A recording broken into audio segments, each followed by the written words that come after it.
impositiva?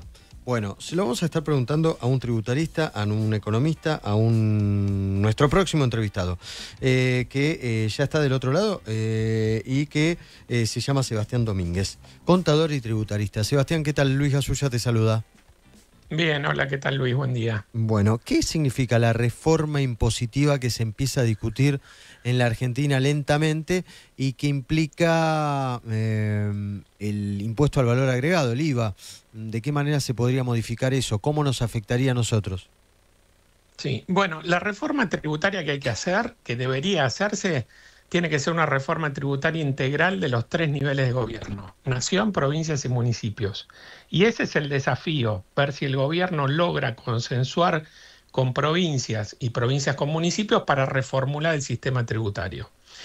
El gobierno está hablando, ayer Santilli volvió a hablar del tema de la modificación del IVA, que hace una alícuota nacional y después una alícuota provincial, donde las provincias y Cava compitan entre ellas y fijen determinada alícuota.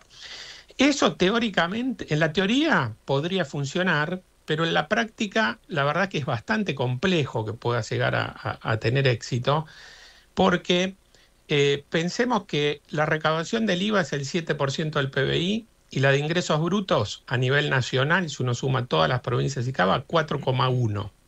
Entonces, si uno dice, elimino ingresos brutos a nivel provincial y de Cava y lo reemplazo con una alícuota adicional al IVA, la nación quedaría con un 9,5%, supongamos, y el IVA debería irse al 30 y pico por ciento en total. ¿Sí? O sea, del 21 que tenemos hoy, habría que agregarle 11 puntos más. Y 31% implica un impuesto que hay un incentivo a evadirlo, porque ya hoy con un 21% hay incentivo, con un 31, 32, 33 más incentivo.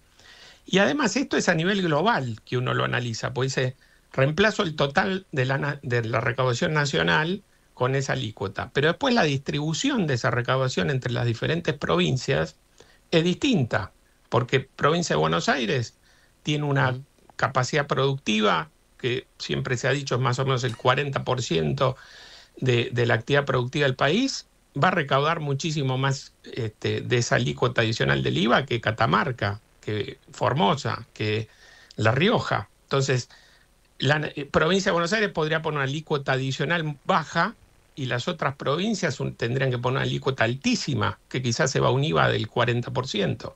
Entonces, es algo que teóricamente, sí, en la teoría puede funcionar, en la práctica lo veo muy difícil.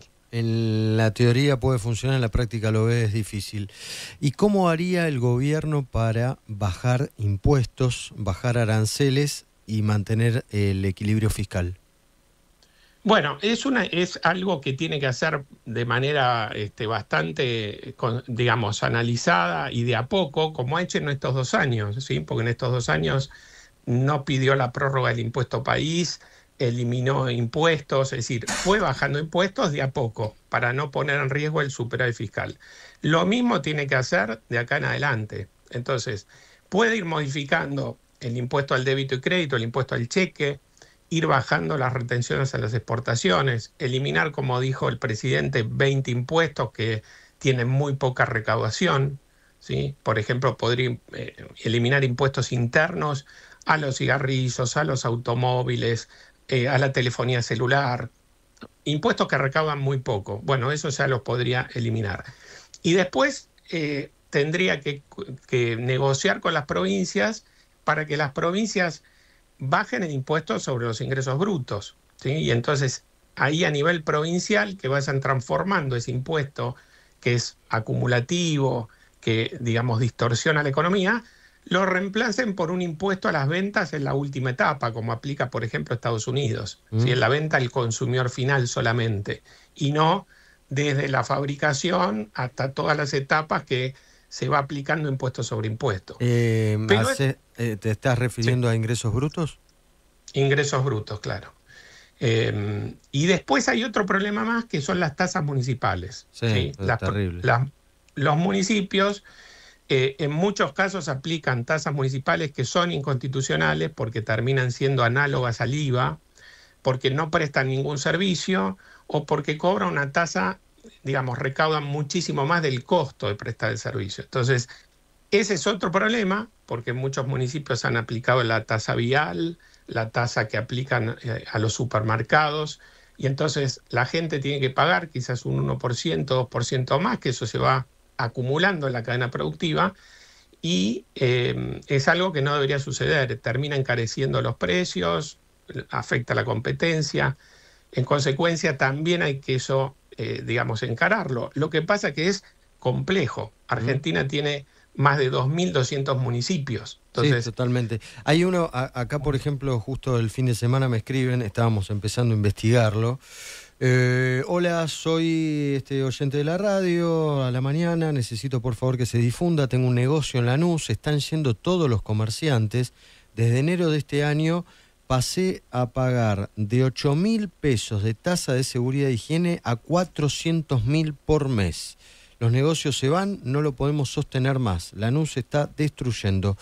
¿Qué puede hacer un vecino con una tasa municipal que le aumentan de esta manera?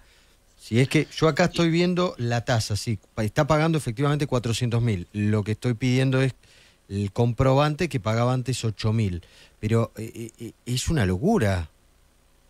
claro, es una locura. Como decía, digamos, esa tasa que aumentó de esa manera, el municipio no presta incluso servicios porque quizás no va a inspeccionarle el local nunca, ¿no? Porque debería prestar un servicio por la tasa de seguridad y higiene, probablemente ni va a prestarle el servicio.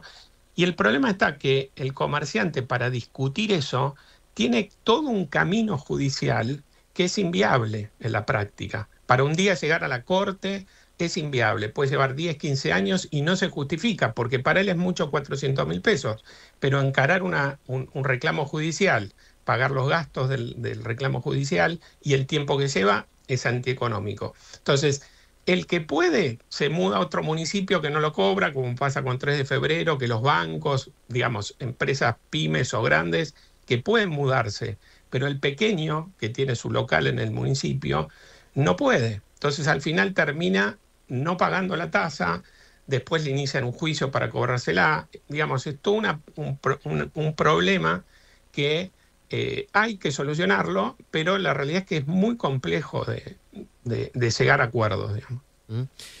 Sebastián Domínguez, gracias por estos minutos. Bueno, muchas gracias, Luis. Hasta luego. Muchas gracias. Sebastián Domínguez, tributarista. Se viene la reforma impositiva. ¿Qué va a pasar con el IVA? ¿Qué va a pasar con ingresos brutos? ¿Va a haber modificaciones de fondo, de forma, de calidad, en serio? ¿O más o menos una cosita así, muy difusa?